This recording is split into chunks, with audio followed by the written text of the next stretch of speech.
بسم اللہ الرحمن الرحیم رب اشرح لی صدری ویسر لی امری واحلل عقدۃ من لسانی یفقهوا قولی رب زدنی علما رب زدنی علما رب زدنی علما بسم اللہ الرحمن الرحیم۔ السلام علیکم ورحمۃ اللہ وبرکاتہ۔ تو جیسے کہ کل ہم لوگوں نے پڑھا تھا عام الحزن کے بارے میں، غم کا سال، کہ ایک ہی سال آپ صلی اللہ علیہ وآلہ وسلم پر کئی سارے غم آئے، کہ سب سے پہلے حضرت ابو طالب کی وفات ہوئی، پھر حضرت خدیجہ رضی اللہ عنہ کی وفات ہوئی، پھر واقعہ طائف ہوا۔ یہ تینوں ساتھ ساتھ ہوئے، تو اس وجہ سے آپ صلی اللہ علیہ وسلم بہت زیادہ غمگین تھے، لہٰذا اب آپ صلی اللہ علیہ وسلم اس سال کو عام الحزن کہا جاتا ہے۔ اب آج ہم لوگ ایک بہت امپورٹنٹ انسیڈنٹ پڑھیں گے، اور وہ ہے واقعہ معراج۔ یعنی اس کے بعد آپ صلی اللہ علیہ وسلم کو بہت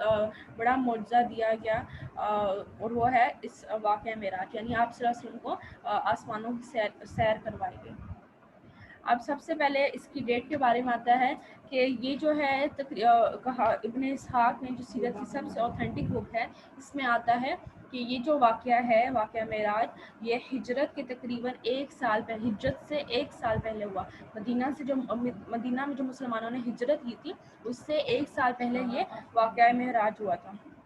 حضرت عائشہ رضی اللہ عنہ کہتی ہیں کہ حضرت خدیجہ رضی اللہ عنہ کی جب وفات ہوئی، اس وقت نماز فرض نہیں ہوئی، اور جب ان کی وفات ہوئی تو اس کے کچھ عرصے بعد، یعنی 1 یا 2 سال بعد، وہ 2 شاید سال بعد مسلمانوں کو ہجرت کا حکم آ گیا تھا، تو لہٰذا اب ہجرت سے 1 سال پہلے یہ واقعہ معراج ہوا، تو یہ زیادہ اوتھینٹک بات ہے۔ اور پھر اس کی ڈیٹ کنفرم نہیں ہے، کچھ کہتے ہیں رجب ہے، کچھ کہتے ہیں ربیع الاول ہے، کچھ کہتے ہیں رمضان ہے، محرم ہے، تو اس کی ڈیٹ کنفرم نہیں ہے، لہٰذا جو ہم مناتے ہیں شب معراج تو وہ صحیح نہیں ہے، کیونکہ جب ڈیٹ کنفرم نہیں ہے تو ہم اس کو منا نہیں سکتے، تو لہٰذا اس کی ڈیٹ کنفرم نہیں ہے۔ لیکن جو واقعہ ہوا، یہ تقریباً ہجرت مدینہ سے 1 سال پہلے ہوا۔ اب ہوا کیا کہ سب سے پہلے آپ صلی اللہ علیہ وسلم کہتے ہیں، 2 روایات ہیں بخاری، کیونکہ اس واقعے کو، اس میں معراج کی جو معجزہ ہے، اس کو بہت زیادہ صحابہ نے روایت کیا ہے، اور بہت ساری احادیث ہے اس واقعے کے بارے میں۔ اب بخاری کی ہی 2 احادیث ہیں، کہ بخاری کی ایک حدیث میں آتا ہے، اس کے راوی کوئی اور ہیں، اور وہ کہتے ہیں کہ آپ صلی اللہ علیہ وسلم نے کہا کہ میں حتیم میں لیٹا ہوا تھا، اور جبرائیل علیہ السلام آئے اور تشریف لائے۔ اور ایک اور روایت میں آتا ہے بخاری کی حدیث میں،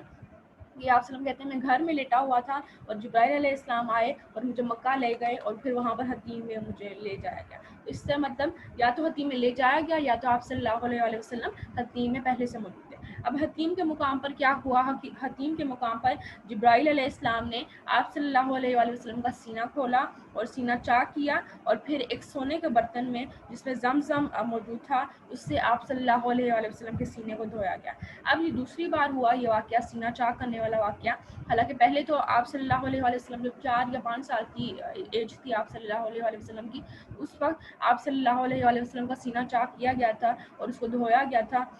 اور اب زمزم سے، اور اس میں سے جو شیطان کا جو کالا حصہ تھا وہ نکال دیا گیا تھا۔ لہٰذا اب دوبارہ سے اس آپ صلی اللہ علیہ وسلم کا سینہ چاک کر کے دوبارہ سے کیوں دھویا گیا؟ تو اس کا مقصد کیا ہے؟ تو لہٰذا اس کا مقصد یہ ہے کہ آپ صلی اللہ علیہ وسلم کا دل کو مضبوط کرنا تھا، کیونکہ اب آپ صلی اللہ علیہ وسلم آگے ایک بہت ان یوزول سی چیز دیکھنے جا رہے ہیں، جو ایک عام انسان نہیں دیکھ سکتا، اس کے اندر اتنی طاقت نہیں ہے۔ اب آپ صلی اللہ علیہ وسلم آسمانوں کی سیر کریں گے، پھر اللہ تعالیٰ سے ملاقات ہوگی، پھر جنت جہنم کی سیر کریں گے، جبرائیل علیہ السلام کو دیکھیں گے، تو لہٰذا اس سب سے آپ سے اس کا مقصد کیا تھا کہ سینہ چاک کیوں کیا گیا اور آپ زمزم سے کیوں دھویا گیا؟ اس کا مقصد یہ تھا کہ آپ صلی اللہ علیہ وسلم کا کہ دل کو مضبوط کرنا تھا، کہ آپ صلی اللہ علیہ وسلم تیار ہو جائیں جو اب وہ دیکھنے جا رہے ہیں۔ اب اس کے بعد کیا ہوا؟ اب حتیم پر جبرائیل علیہ السلام نے آپ صلی اللہ علیہ وسلم کا سینہ دھویا آب زمزم سے۔ اب اس کے بعد جبرائیل علیہ السلام براق نامی جانور لے کر آئے، اور اس کے بارے میں آتا ہے کہ گدھے سے کچھ بڑا تھا اور خچر سے چھوٹا تھا، اور اس کا رنگ سفید تھا۔ اب جبرائیل علیہ السلام براق لے کر آئے، اور آپ صلی اللہ علیہ وسلم کہتے ہیں کہ اس کا قدم اتنا بڑا تھا کہ جہاں تک میری ایک نگاہ جاتی تھی وہاں تک اس کا ایک قدم تھا، یعنی وہ روشنی کی رفتار سے وہ چل رہا تھا، یعنی بہت زیادہ اس کی سپیڈ تھی، اور اس کا ایک قدم وہاں تک تھا جہاں تک میری ایک نگاہ جاتی تھی، یعنی بہت بڑا قدم تھا اس کا۔ اب جبرائیل علیہ السلام براق لے کر آئے اور براق میں آپ صلی اللہ علیہ وسلم جبرائیل علیہ السلام کے ساتھ سوار ہوئے، اور اس کے بعد پھر براق پر آپ صلی اللہ علیہ وسلم بیت المقدس تشریف لے گئے، اور وہاں پر پھر آپ صلی اللہ علیہ وسلم نے اپنی سواری کو باندھا، براق کو باندھا، اور اس کے بعد پھر مسجد اقصیٰ میں داخل ہوئے، اور وہاں پر آپ صلی اللہ علیہ وسلم نے 2 رکعت نماز پہلے پڑھی، اور یہ تحیۃ المسجد تھی، یعنی اس وقت نفل نماز تو لوگ پڑھتے تھے، کیونکہ اس وقت نماز فرض نہیں ہوئی تھی، 5 وقت کی جو نماز ہے وہ اس واقعے میں فرض ہوئی تھی، لیکن ابھی تک فرض نہیں ہوئی تھی، لہٰذا اس وقت مسلمان لوگ جو پڑھتے تھے وہ 2 رکعت صبح پڑھتے تھے، 2 رکعت شام پڑھتے تھے، یعنی ابھی نماز فرض نہیں ہوئی تھی، نفل نماز پڑھتے تھے۔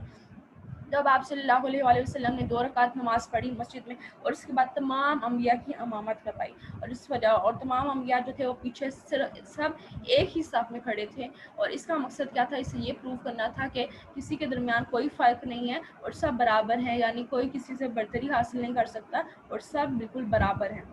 اب اس سے یہ پروو کرنا تھا، یعنی آپ صلی اللہ علیہ وسلم آگے لیڈ کر رہے تھے اور تمام انبیاء پیچھے ایک ہی صف میں کھڑے تھے۔ اب آپ صلی اللہ علیہ وآلہ وسلم نے مسجد اقصیٰ میں تمام انبیاء کی امامت کروائی، اس وجہ سے آپ صلی اللہ علیہ وآلہ وسلم کو امام الانبیاء بھی کہا جاتا ہے، سید الانبیاء کہا جاتا ہے، کیونکہ آپ صلی اللہ علیہ وآلہ وسلم نے تمام انبیاء کی امامت کروائی تھی۔ اب اس کے بعد مسجد اقصیٰ پھر جبرائیل علیہ السلام امامت کے بعد جب آپ صلی اللہ علیہ وسلم نے تمام انبیاء کی امامت کروائی، اس کے بعد جبرائیل علیہ السلام تشریف لائے، اور پھر آپ صلی اللہ علیہ وآلہ وسلم کو شراب پیش کی، 3 برتن پیش کیے، ایک میں شراب تھی، ایک میں دودھ تھا اور ایک میں شہد تھا۔ اب کیا ہوا کہ آپ صلی اللہ علیہ وسلم کو انہوں نے کہا کہ آپ اس میں سے کوئی بھی چیز چوز کر لیں، اور جو چیز آپ صلی اللہ علیہ وسلم اس وقت چوز کرتے اس کا افیکٹ آپ صلی اللہ علیہ وسلم کی امت ہوتا، لہٰذا اس وقت آپ صلی اللہ علیہ وسلم نے دودھ کو چوز کیا، ملک چوز کیا، اور اس وقت حضرت جبرائیل علیہ السلام نے کہا کہ آپ صلی اللہ علیہ وسلم آپ نے فطرت کو پسند کیا، کیونکہ دودھ یہ خالص جو ہے وہ جسم سے نکلتا ہے، اور آپ صلی اللہ علیہ وسلم کو ویسے بھی اونٹ کا اور شیپ کا دودھ بہت زیادہ پسند تھا، اور یہ ویسے بھی فطرتی طور پر جسم کے اندر سے نکلتا ہے، تو لہٰذا آپ صلی اللہ علیہ وسلم نے دودھ کو پسند کیا، اور اس کو جبرائیل علیہ السلام نے کہا کہ آپ نے فطرت کو پسند کیا۔ اور ویسے بھی شراب اس وقت حرام تو نہیں تھی، آپ صلی اللہ علیہ وسلم چاہتے تو پسند کر سکتے تھے، لیکن اس وقت کیونکہ اس کا افیکٹ آپ کی امت پر ہونا تھا، لہٰذا اب نیچرلی آپ صلی اللہ علیہ وسلم نے دودھ کو پسند کیا۔ اور شراب ہی ویسے بھی جو ہے یہ انسان اپنی سینسز میں نہیں رہتا جب اس کو پی لیتے ہیں، تو لہٰذا آپ صلی اللہ علیہ وسلم میں شراب نہیں تھی، اور حالانکہ اس وقت شراب حرام نہیں ہوتی، اور صحابہ کہتے ہیں کہ اگر شراب حرام نہ بھی ہوتی آپ صلی اللہ علیہ وسلم کی امت پر، تو ایک سمجھدار شخص کبھی بھی شراب نہیں پیتا، کیونکہ اس کو پتہ ہے کہ اس کے نقصانات کیا کیا ہیں، کیونکہ انسان سینسز میں نہیں رہتا، اور پھر وہ جو مرضی چاہے وہ کرے، اس کو کچھ پتہ نہیں ہوتا وہ کیا کر رہا ہے، تو لہٰذا صحابہ نے کہا کہ اگر شراب حرام نہ بھی ہوتی تو ایک سمجھدار شخص کبھی بھی شراب نہ پیتا۔ تو اب آپ صلی اللہ علیہ وسلم کے آگے 3 برتن پیش کیے گئے، ایک میں دودھ تھا، ایک میں شہد تھا اور ایک میں شراب تھی، اور آپ صلی اللہ علیہ وسلم نے دودھ کو پسند کیا، اور اس پر حضرت جبرائیل نے کہا کہ آپ نے فطرت کو پسند کیا۔ اب مسجد اقصیٰ کے بعد بیت المقدس کے بعد آپ صلی اللہ علیہ وسلم کو اب آسمانوں کی طرف لے کر جایا گیا، یعنی اب آپ صلی اللہ علیہ وسلم کو آسمانوں کی سیر کروانے کے لیے اب آپ کو آسمانوں کی طرف لے کر جایا گیا، اور اب اس کو ہم لوگ مکس نہیں کر سکتے، کنفیوز نہیں کر سکتے کہ یہ جو آسمان تھے یہ جنتیں تھیں، یعنی یہ پہلا درجہ پہلی جنت، دوسری جنت، 7 جنتیں تھیں، کیونکہ کچھ لوگ کہتے ہیں، ان کا یہ کانسیپٹ ہے، حضرت آدم علیہ السلام وہ سب سے نچلی جنت میں، کیونکہ وہ سب سے پہلے آسمان پر تھے، تو سب سے نچلی جنت میں، کیونکہ انہوں نے اللہ تعالیٰ کی نافرمانی کی تھی اور ان کو جنت سے نکال دیا گیا تھا، اس لیے وہ سب سے نچلی جنت میں، اور حضرت ابراہیم علیہ السلام وہ سب سے اوپر والی جنت میں، سب سے اونچے درجے میں ہیں، کیونکہ اللہ تعالیٰ کے وہ خلیل ہیں، اللہ تعالیٰ کے دوست ہیں، لہٰذا وہ سب سے اوپر ہیں، تو ایسا کوئی کانسیپٹ نہیں ہے، یہ بالکل جنتیں نہیں تھی، یہ 7 آسمان تھے، اور آسمانوں کی سیر آپ صلی اللہ علیہ وسلم کو کروائی گئی تھی، تو لہٰذا اس کو ہم بالکل بھی مکس نہیں کر سکتے جنتوں کے ساتھ۔ اب آپ صلی اللہ علیہ وسلم کو بیت المقدس سے آسمانوں کی طرف لے جایا گیا، اور سب سے پہلے آسمان پر جبرائیل علیہ السلام لے کر گئے، اور سب سے پہلے دروازہ کھٹکھٹایا گیا، تو اندر سے آواز آئی، یعنی جو اس آسمان کا جو گیٹ کیپر تھا اس نے کہا کہ کون ہے، یعنی اس سے پتہ چلتا ہے کہ فرشتوں کو بھی غیب کا علم معلوم نہیں ہے، ان کو اتنا ہی معلوم ہے جتنا اللہ تعالیٰ نے ان کو علم دیا ہے۔ اب جب جبرائیل علیہ السلام نے دروازہ کھٹکھٹایا تو اندر سے فرشتے نے کہا کہ کون ہے، تو اس پر جبرائیل علیہ السلام نے بتایا کہ میں جبرائیل ہوں، تو پھر اس نے دروازہ کھولا، پھر اس نے کہا کہ یہ جو ساتھ ہے یہ کون ہے آپ کے، اس پر جبرائیل علیہ السلام نے بتایا کہ یہ محمد صلی اللہ علیہ وسلم ہے، اور پھر اس نے پوچھا اس فرشتے نے کہ کیا اجازت ہے، یعنی اللہ تعالیٰ کی طرف سے حکم آیا ہے کہ یہ آدمی آ سکتے ہیں، آپ صلی اللہ علیہ وسلم آ سکتے ہیں، یعنی اجازت کے بغیر یہ فرشتے کوئی کام نہیں کرتے. تو حضرت جبرائیل علیہ السلام نے کہا کہ اجازت ہے. اس وقت پھر جبرائیل علیہ السلام کو اندر آنے کی اجازت دی گئی اور جبرائیل علیہ السلام اب پہلے آسمان میں داخل ہو گئے. پھر آپ وسلم کہتے ہیں کہ میں جب داخل ہوا تو پھر میں نے دیکھا کہ ایک بہت بزرگ سے آدمی بیٹھے ہوئے تھے وہاں پر. تو میں نے جبرائیل علیہ السلام سے پوچھا کہ یہ کون ہے؟ تو اس پر جبرائیل علیہ السلام نے بتایا کہ آپ کے اور پوری انسانیت کے باپ ہیں حضرت آدم علیہ السلام. اب حضرت آدم علیہ السلام سے آپ وسلم کی ملاقات ہوئی. آپ وسلم نے ان کو سلام کیا اور پھر انہوں نے کہا کہ مرحبا، اور انہوں نے سلام کا جواب دیا، اور انہوں نے کہا کہ اے پیارے خوش آمدید، اے پیارے، اے صالح بیٹے، اے صالح نبی، یعنی ان کو بیٹے سے بیٹا کہہ کر مخاطب کیا. اس کے بعد آپ وسلم کہتے ہیں کہ میں نے آدم علیہ السلام کو دیکھا کہ وہ جب اپنی دائیں طرف دیکھتے ہیں تو بہت زیادہ خوش ہوتے ہیں، مسکراتے ہیں، اور جب بائیں طرف دیکھتے ہیں تو بہت زیادہ غمگین ہوتے ہیں اور پھر رونے لگ جاتے ہیں اور بہت زیادہ پریشان ہو جاتے ہیں. تو اب میں نے جبرائیل علیہ السلام سے پوچھا کہ ایسا کیوں ہے کہ حضرت آدم علیہ السلام جب دائیں طرف دیکھتے ہیں تو مسکراتے ہیں اور بائیں طرف دیکھتے ہیں تو رونے لگ جاتے ہیں اور بہت زیادہ غمگین ہوتے ہیں. تو اس پر جبرائیل علیہ السلام نے بتایا کہ جب وہ دائیں طرف دیکھتے ہیں تو ان کی دائیں طرف وہ اپنی اولاد کے جو نیک لوگ ہیں، صالح لوگ ہیں، ان کو دیکھتے ہیں جنت میں تو وہ بہت زیادہ خوش ہوتے ہیں. یعنی ایک باپ، کیونکہ یہ ہم سب کے باپ ہیں، تو جب ایک باپ جب اپنے اولاد کی سکسیس دیکھتے ہیں تو وہ بہت زیادہ خوش ہوتا ہے. تو لہٰذا جب یہ اپنی دائیں طرف دیکھتے ہیں تو یہ بہت خوش ہوتے ہیں کیونکہ اپنی اولاد کے نیک لوگوں کو دیکھتے ہیں. اور جب اپنی بائیں طرف دیکھتے ہیں تو ان کی اولاد میں سے جو کافر، مشرک لوگ اور منافق لوگ ان کو دیکھتے ہیں جہنم میں تو بہت زیادہ غمگین ہوتے ہیں. تو اس وجہ سے وہ رونے لگ جاتے ہیں. کبھی بہرحال یہ سب کچھ ہوا پہلے آسمان میں. اب اس کے بعد ہوا دوسرا آسمان. اب اس کے بعد دوسرے آسمان میں آپ صلی اللہ علیہ وسلم گئے اور وہاں پر بھی اسی طرح ہوا، وہی پروسیس ہوا کہ آسمان کا دروازہ کھٹکھٹایا گیا اور اندر سے آواز آئی کہ کون ہے. تو جبرائیل علیہ السلام نے بتایا کہ جبرائیل ہوں. پھر اس نے پوچھا کہ کون ہے آپ کے ساتھ؟ تو انہوں نے کہا کہ یہ محمد صلی اللہ علیہ وسلم نے. پھر اس نے پوچھا کہ اجازت ہے؟ اور یہ سارے ساتوں آسمانوں میں یہی پروسیس ہوا کہ اجازت ہے. پھر اجازت انہوں نے کہا کہ ہاں اجازت ہے، اللہ تعالیٰ کی طرف سے حکم آیا ہے، اور پھر وہ دوسرے آسمان کا دروازہ کھولا گیا اور داخل ہوئے. اب دوسرے آسمان میں آپ صلی اللہ علیہ وسلم کی ملاقات حضرت یحییٰ علیہ السلام اور حضرت عیسیٰ علیہ السلام، حضرت یحییٰ علیہ السلام سے کروائی گئی اور حضرت عیسیٰ علیہ السلام سے آپ صلی اللہ علیہ وسلم کی ملاقات کرائی گئی. اور جب دوسرا آسمان میں داخل ہوئے تو آپ صلی اللہ علیہ وسلم نے ان کو کہا کہ السلام کیا، اور پھر انہوں نے کہا کہ خوش آمدید ہے پیارے بھائی، اور اس طرح سے مخاطب کیا. اور دوسرے آسمان میں آپ صلی اللہ علیہ وسلم کی ملاقات کس سے ہوئی؟ حضرت یحییٰ علیہ السلام سے اور حضرت عیسیٰ علیہ السلام سے. اب تیسرے آسمان پر لے جایا گیا اور وہی پروسیس ہوا، اجازت دی گئی اور آپ صلی اللہ علیہ وسلم تیسرے آسمان میں داخل ہوئے اور وہاں پر آپ صلی اللہ علیہ وسلم کی ملاقات یوسف علیہ السلام سے ہوئی. وہاں پر آپ صلی اللہ علیہ وسلم نے ان سے سلام کیا، انہوں نے جواب دیا کہ انہوں نے کہا خوش آمدید اے پیارے بھائی، اور اس طرح سے ان کی ملاقات ہوئی. پھر چوتھے آسمان پر لے جایا گیا، وہاں پر بھی وہی پروسیس ہوا، اجازت لی گئی اور پھر داخل ہوئے. پھر وہاں پر چوتھے آسمان میں آپ صلی اللہ علیہ وسلم کی ملاقات حضرت ادریس علیہ السلام سے ہوئی. پھر اس کے بعد آپ صلی اللہ علیہ وسلم کو سلام کیا، انہوں نے جواب دیا، نبوت کا اقرار کیا. اور پھر آپ صلی اللہ علیہ وسلم کو پانچواں آسمان پر لے جایا گیا اور وہاں پر آپ صلی اللہ علیہ وسلم کی ملاقات حضرت ہارون علیہ السلام سے کروائی گئی، اور ان کو بھی آپ صلی اللہ علیہ وسلم نے سلام کیا اور انہوں نے جواب دیا اور نبوت کا اقرار کیا. پھر چھٹے آسمان میں آپ صلی اللہ علیہ وسلم کو لے جایا گیا، وہاں پر بھی اسی طرح دروازہ کھٹکھٹایا گیا، اجازت لی گئی اور اندر داخل ہوئے. وہاں پر آپ صلی اللہ علیہ وسلم کی ملاقات حضرت موسیٰ علیہ السلام سے. اب آپ صلی اللہ علیہ وسلم نے ان کو سلام کیا، انہوں نے جواب دیا، اور پھر جب آپ وسلم اب آگے بڑھنے لگے تھے، یعنی اب تھوڑا سا آگے بڑھے تو حضرت موسیٰ علیہ السلام اب وہ رونے لگے. تو اس پر آپ صلی اللہ علیہ وسلم نے ان سے پوچھا تو انہوں نے کہا کہ یہ نوجوان جو میرے بعد آیا، یعنی آپ صلی اللہ علیہ وسلم کی نوجوان جو میرے بعد آیا، اس کی امت جنت میں زیادہ ہوگی، اس کی امت کی تعداد جو ہوگی جنت میں زیادہ ہوگی نسبت میری امت سے. اور انہوں نے آپ صلی اللہ علیہ وسلم کو نوجوان کہا، اور حسرت بھی صرف اس وجہ سے کی کیونکہ جب ان کی وفات ہوئی تھی تو اس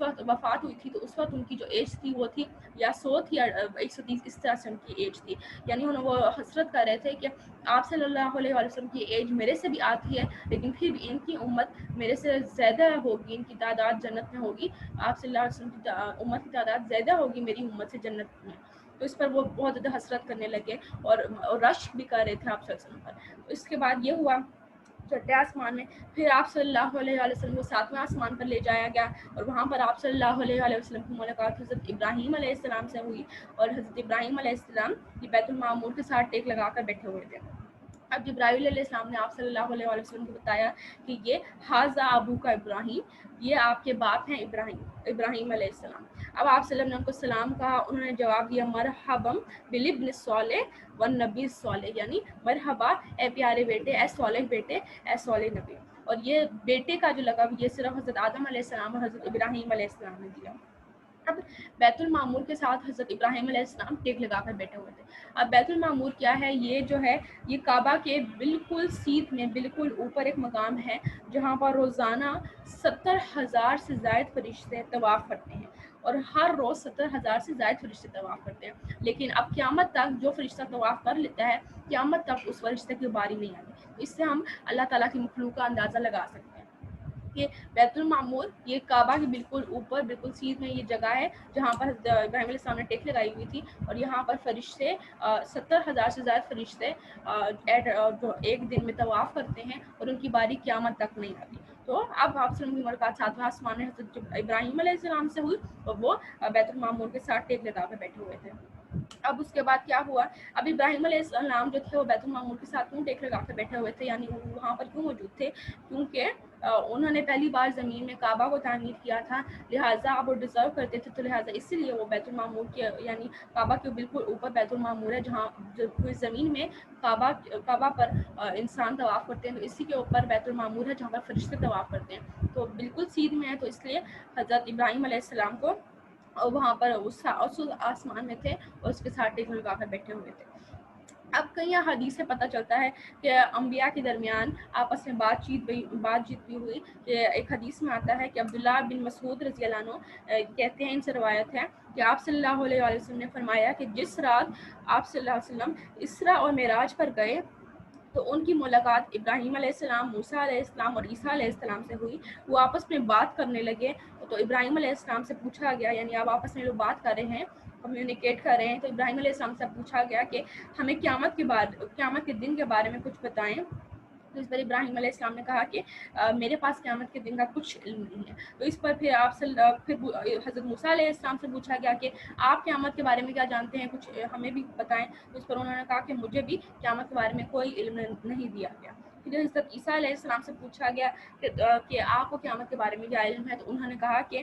مجھے یہ بتایا گیا ہے، یعنی اللہ تعالیٰ نے مجھے یہ بتایا ہے کہ میں دنیا میں واپس آؤں گا، اور اللہ جانتا ہے کہ کب میں واپس آؤں گا، اور جب دجال آئے گا میں اس کو قتل کروں گا، اور یاجوج اور ماجوج ظاہر ہوں گے۔ اللہ تعالیٰ نے قرآن میں کہا ہے کہ وہ ہر جگہ سے ابھریں گے اور زمین کا سارا پانی پی جائیں گے۔ میں اللہ تعالیٰ سے دعا کروں گا ان کے خاتمے کے لیے، اور اللہ تعالیٰ ان سب کو مار دیں گے، پھر وہ ساری جگہ ان کی بدبو سے بھر جائے گی، بدبودار ہو جائے گی، اور میں پھر دوبارہ اللہ تعالیٰ سے دعا کروں گا کہ ان کی لاشوں کے خاتمے کے لیے میں اللہ تعالیٰ سے دوبارہ دعا کروں گا، لہٰذا اللہ تعالیٰ بارش برسائیں گے اور سب کچھ دھل جائے گا۔ اور جب یہ سب کچھ ہو جائے گا تو مجھے یہ بتایا گیا کہ اچانک قیامت آ جائے گی، یعنی میرے پاس صرف یہی علم ہے کہ میں دنیا میں اب واپس آؤں گا، پھر دجال آئے گا، میں اس کو قتل کروں گا، اس کے بعد یاجوج ماجوج آئیں گے، ان کے خاتمے کے لیے میں دعا کروں گا اور وہ سب ختم ہو جائیں گے، پھر ان کی لاشوں کے خاتمے کے لیے میں دعا کروں گا کیونکہ اس سے بہت زیادہ بدبو ہو جائے گی، تو اس کے لیے میں دعا کروں گا، اور پھر وہ سب بھی ختم ہو جائے گا بارش کے ذریعے سے، اور پھر اس کے بعد اچانک سے کبھی قیامت آ جائے گی، کیونکہ بڑی نشانی ختم ہو جائیں گی اور پھر کسی بھی وقت قیامت آ جائے گی۔ اس سے زیادہ مجھے علم نہیں دیا گیا۔ اور پھر اس کے علاوہ اور بھی کئی بات چیت ہوئی، اللہ تعالیٰ بہتر جانتے ہیں اور کیا بات چیت ہوئی۔ اس کے علاوہ ایک اور حدیث میں آتا ہے کہ آپ صلی اللہ علیہ وسلم نے فرمایا کہ جب میں ابراہیم علیہ السلام سے ملا، جس سے میں اسراء کے مقام پر میں گیا، انہوں نے مجھے بتایا اے محمد صلی اللہ علیہ وسلم اپنی امت کو میرا سلام دیجیے گا اور ان کو خبر دے دیجیے کہ جنت کی مٹی بڑی زرخیز ہے لیکن اس میں کوئی درخت نہیں ہے، لہٰذا اپنی امت کو آگاہ کر دیجیے، اپنی امت کو خبر دیں کہ جنت کی زمین بہت خوبصورت ہے لیکن اس میں کوئی درخت نہیں ہے، اور وہ بہت زیادہ پھلدار ہے، پھل دینے والی ہے لیکن اس میں بھی کوئی درخت نہیں ہے، اور ہر ایک شخص کو اپنا درخت خود لگانا ہے، اب وہ خود اپنے اعمال کے ذریعے سے درخت لگائے۔ اور ایک ذکر انہوں نے بتایا کہ ہر سبحان اللہ سے جنت میں ایک درخت لگتا ہے، ہر الحمدللہ سے جنت میں ایک درخت لگتا ہے، ہر لا الہ الا اللہ سے جنت میں ایک درخت لگتا ہے، اور ہر اللہ اکبر سے جنت میں ایک درخت لگتا ہے۔ یعنی انہوں نے کہا کہ اپنی امت کو بتائیے کہ جنت کی زمین بہت زرخیز ہے لیکن اس میں کوئی درخت نہیں ہے. اب یہ درخت ہر انسان نے خود لگانا ہے. اور وہ کیسے لگائے گا کہ ہر سبحان اللہ سے جنت میں ایک درخت لگے گا. یہ ذکر ہے سبحان اللہ والحمد للہ ولا الہ الا اللہ واللہ اکبر. یعنی ہر سبحان اللہ سے جنت میں ایک درخت لگے گا, ہر لا الہ الا اللہ سے جنت میں ایک درخت لگے گا, ہر الحمدللہ سے جنت میں ایک درخت لگے گا, اور ہر اللہ اکبر سے جنت میں ایک درخت لگے گا. اب اس کے علاوہ بھی انبیاء کے درمیان آپس میں کئی باتیں ہوئی, لیکن اللہ تعالیٰ بہتر جانتے ہیں. جو ہمیں معلوم ہے وہ یہی ہے. اب اس کے بعد اب ساتوں آسمانوں پر اب انبیاء سے ملاقات ہوگی. اب اس کے بعد آپ صلی اللہ علیہ وسلم کی ملاقات مالک سے ہوئی. اور یہ مالک کون ہے؟ یہ جہنم کا فرشتہ ہے, اور یہ جہنم کے یعنی داروغہ ہے جہنم کا, اور یہ وہاں کا ہیڈ ہے. اور جیسے قرآن میں بھی اس کے بارے میں آتا ہے کہ ونا دو یا مالک, کہ جو جہنم کے لوگ ہیں وہ کہیں گے کہ مالک یا مالک اپنے رب سے کہو کہ ہمیں اس جہنم سے چھٹکارا دے. یہ جہنم کا داروغہ ہے. اب آپ وسلم کہتے ہیں کہ جبرائیل علیہ السلام نے مجھے کہا کہ یہ مالک ہے, یعنی مجھے بتایا کہ یہ مالک ہے اور آپ اس کو سلام پیش کریں. مجھے کہا کہ آپ اس کو سلام پیش کریں. تو آپ وسلم کہتے ہیں کہ میں نے اس کو سلام پیش کیا اور اس نے مجھے جواب دیا. اور وہ بالکل بھی نہیں مسکرایا مجھے دیکھ کر. اور پھر میں نے جبرائیل علیہ السلام سے پوچھا کہ ایسا کیوں ہے کہ اس نے تو بالکل ہی مسکرایا نہیں میری طرف دیکھ کر, اور اس نے صرف جواب دیا ہے. تو اس پر جبرائیل علیہ السلام نے کہا کہ یہ کبھی نہیں مسکرایا, جب سے یہ پیدا ہوا ہے کبھی نہیں مسکرایا, کیونکہ جہنم کی سختی کی وجہ سے یہ آج تک نہیں مسکرایا. تو اب یہ مالک تھا. اس کے بعد ساتوں آسمانوں پر انبیاء سے ملاقات ہوئی. اس کے بعد آپ سے ملاقات مالک سے ہوئی جو جہنم کا داروغہ ہے. اب اس کے بعد آپ صلی اللہ علیہ وسلم کو سدرۃ المنتہا لے کر گیا, اور اب یہ آخری مقام تھا. اور اس کے بعد اللہ تعالیٰ سے آپ صلی اللہ علیہ وسلم کی ملاقات ہوئی تھی.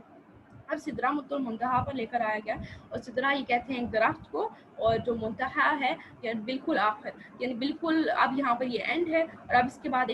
یہ ایک درخت ہے. اب سدرۃ المنتہا یہ ایک درخت ہے, اور اس کے بارے میں آتا ہے کہ اس کا جو پھل ہے بہت مزیدار ہے, بہت میٹھا ہے, اور اس کے جو پتے ہیں بہت لمبے ہیں. کہ آپ صلی اللہ علیہ وسلم کہتے ہیں کہ اس کے پھل بہت مزیدار تھے, اور اس کے پتے ہاتھی کے کانوں کی طرح بڑے تھے, یعنی بہت بڑے بڑے پتے تھے. اور ایک روایت میں آتا ہے, ایک اور حدیث میں آتا ہے کہ اس سدرۃ المنتہا کے پتے اتنے بڑے تھے کہ اگر ایک آدمی 700 سال تک گھوڑے پر سوار ہو اور بہت اسپیڈ 700 سال تک اس پر سوار رہے, تب بھی وہ اس کو پار نہیں کر سکتا. ایک پتا اس کا اتنا بڑا ہے کہ 700 سال تک بھی اگر وہ گھوڑے پر سوار رہے اور چلتا جائے, تب بھی وہ ایک پتے کا کی مسافت طے نہیں کر سکتا. یعنی اب سدرۃ المنتہا اس کے پتے بہت زیادہ لمبے ہیں. اب یہ آخری چیز تھی جہاں جو آپ صلی اللہ علیہ وسلم کو دکھائی گئی اللہ تعالیٰ کی ملاقات سے پہلے. اور ابن مسعود میں آتا ہے, حدیث ہے کہ آپ صلی اللہ علیہ وسلم نے فرمایا, ابن مسعود سے روایت ہے کہ ہر چیز جو زمین سے اٹھتی ہے وہ سدرۃ المنتہا تک جاتی ہے. یعنی جو بھی چیز ہے, دعا ہے, روحیں ہیں, یعنی کہ ہم نے روحوں کا بھی پڑھا ہے کہ جب روح اٹھائی جاتی ہے, روح کب سی جاتی ہے, اس کے بعد وہ ساتوں آسمانوں کی طرف لے کر جاتی ہے, پھر سدرۃ المنتہا تک جاتی ہے, اور پھر ادھر سے واپس وہ قبر میں ڈال جاتی ہے. تو اسی طرح جو بھی چیز جو بھی عمل ہے, جو بھی دعا ہے, روحیں ہیں, ہر چیز جو زمین سے اٹھتی ہے وہ سدرۃ المنتہا تک جاتی ہے. اور پھر جو چیز اوپر سے اترتی ہے, آسمان سے اترتی ہے, جیسے رحمت ہوگی, اللہ تعالیٰ کی بارش ہوگی, وہ سدرۃ المنتہا سے آتی ہے. اللہ تعالیٰ کی جو رحمت ہے, اوپر سے جو چیز اترتی ہے وہ سدرۃ المنتہا سے آتی ہے, چاہے وہ اللہ تعالیٰ کی رحمت ہے, بارش ہے, یہ ساری چیزیں سدرۃ المنتہا سے اترتی ہیں. اب اس کے بعد سر نے کہا کہ سدرۃ المنتہا کے ارد گرد سونے کی تتلیاں بھی اڑ رہی تھیں, جو اس کی خوبصورتی میں اور زیادہ اضافہ کر رہی تھی. اب اس کے بعد کیا ہوا کہ اب ایک حدیث میں آتا ہے کہ یہ جو سدرۃ المنتہا کا درخت ہے, اب یہاں پر اختلاف تھوڑا سا آ جاتا ہے کہ ایک مسلم کی حدیث میں آتا ہے کہ جو سدرۃ المنتہا ہے یہ 7ویں آسمان پر ہے, اور بخاری کی حدیث میں آتا ہے کہ 6ٹھے آسمان پر ہے. تو اب جو تابعین ہیں انہوں نے جب اس کی تشریح کی, انہوں نے بتایا کہ کیونکہ دونوں بہت بالکل اتھینٹک بکس ہیں اور ہم ان کا انکار نہیں کر سکتے, تابعون نے ان کی تشریح میں بتایا کہ جو سدرۃ المنتہا کا جو تنا ہے وہ ایسا ہو سکتا ہے کہ اب اللہ تعالیٰ بہتر جانتے ہیں کہ جو سدرۃ المنتہا کا تنا ہے وہ 6ٹھے آسمان سے شروع ہوتا ہے, اور اب اس کی جو ٹہنیاں ہیں وہ 7ویں آسمان میں جا کر ختم ہوتی ہیں. یعنی دونوں آسمانوں پر یہ اس کا پورا گھیرا ہوا ہے, اس نے سدرۃ المنتہا دونوں آسمانوں پر ہے. اب اس کے باقی اللہ تعالیٰ بہتر جانتا ہے. اب اس مقام کے بعد سدرۃ المنتہا کے بعد مخلوق اب ختم ہو جاتی ہے، یعنی اب اس سے آگے فرشتے کوئی مخلوق نہیں جا سکتی ہے. روحیں بھی اس سدرۃ المنتہا سے ہو کر واپس آ جاتی ہیں زمین کی طرف، لیکن اب اس سے آگے کوئی مخلوق نہیں جا سکتی ہے اور فرشتے تک نہیں جا سکتے. اب اس کے بعد کیا ہوا، اب جبرائیل علیہ السلام سدرۃ المنتہا تک لے کر آئے آپ صلی اللہ علیہ وآلہ وسلم کو. تو پھر انہوں نے آپ صلی اللہ علیہ وآلہ وسلم سے کہا کہ اے نبی صلی اللہ علیہ وآلہ وسلم، اب میرے اندر اس سے آگے جانے کی طاقت نہیں، اس جگہ سے آگے میں نہیں بڑھ سکتا، یعنی اب مجھے یہاں سے آگے جانے کی اجازت نہیں ہے، اب یہی میری حد ہے، اس سے آگے اب میں نہیں بڑھ سکتا، اب یہاں سے آگے آپ خود جائیں، اب آپ خود جانا ہے، اب یہاں سے آگے جانے کی مجھے اجازت نہیں ہے. تو اب یہاں سے آگے کوئی نہیں جا سکتا. اب آپ صلی اللہ علیہ وسلم یہاں سے اکیلے گئے اور وہاں پر اب آپ صلی اللہ علیہ وسلم کی ملاقات، اب آگے یعنی آپ سدرۃ المنتہا سے آگے بڑھے. اب آپ صلی اللہ علیہ وسلم کی ملاقات اللہ تعالیٰ سے، لیکن آپ صلی اللہ علیہ وسلم نے اللہ تعالیٰ کو بظاہر اپنی آنکھوں سے خود نہیں دیکھا، یعنی اللہ تعالیٰ اور آپ صلی اللہ علیہ وسلم کے درمیان میں ایک ویل تھی، ایک پردہ حائل تھا، جس کی وجہ سے آپ صلی اللہ علیہ وسلم اللہ تعالیٰ کو نہیں دیکھ سکتے تھے. اور ایک حدیث میں آتا ہے کہ حضرت عائشہ رضی اللہ عنہ انہوں نے فرمایا کہ جس نے کہا کہ نبی صلی اللہ علیہ وسلم نے اللہ تعالیٰ کو دیکھا، اس نے جھوٹ کہا. یعنی آپ صلی اللہ علیہ وسلم نے اللہ تعالیٰ کو اپنی آنکھوں سے نہیں دیکھا تھا، اور ان دونوں کے درمیان میں پردہ ہے تھا. اور اس وجہ سے، کیونکہ اگر آپ صلی اللہ علیہ وسلم نے اللہ تعالیٰ کو دیکھا ہوتا تو آپ صلی اللہ علیہ وسلم اپنی بیویوں کو ضرور بتاتے اس کے بارے میں، لیکن آپ صلی اللہ علیہ وسلم نے اللہ تعالیٰ کو نہیں دیکھا. اس وجہ سے حضرت عائشہ نے کہا کہ اگر کسی نے کہا کہ آپ صلی اللہ علیہ وسلم نے اللہ تعالیٰ کو دیکھا تو اس نے جھوٹ کہا. تو آپ صلی اللہ علیہ وسلم کے درمیان اور اللہ تعالیٰ کے درمیان ایک پردہ ہے، اور اللہ تعالیٰ اور آپ صلی اللہ علیہ وسلم کے درمیان 2 کمان کا فاصلہ تھا. اب یہ 2 کمان کتنے ہیں، اوپر جا کے کتنے ہوتے ہیں، کیونکہ جیسے ہم نے پڑھا کہ سدرۃ المنتہا کے پتے اتنے بڑے ہیں کہ اگر ایک شخص 700 سال تک بھی گھوڑے پر سوار ہے تو اس ایک پتے کی مسافت طے نہیں کر سکتا. تو یہ دو کمان کتنے ہیں اس کا ہم اندازہ نہیں لگا سکتے، اب یہ اللہ تعالیٰ بہتر جانتے ہیں، لیکن اللہ تعالیٰ اور آپ صلی اللہ علیہ وسلم کے درمیان جو فاصلہ تھا وہ 2 کمان کا تھا. اب اللہ تعالیٰ کی اور آپ صلی اللہ علیہ وسلم کی بات چیت ہوئی، اور پھر اس مقام پر اللہ تعالیٰ نے آپ صلی اللہ علیہ وسلم کو 2 تحفے دیے. ایک کیا تھا، سورہ بقرہ کی آخری 2 آیات جو ہیں آمن الرسول بما انزل الیہ من ربہ والمؤمنون، یہ آخری 2 آیات اس مقام پر آپ صلی اللہ علیہ وسلم کو ملی.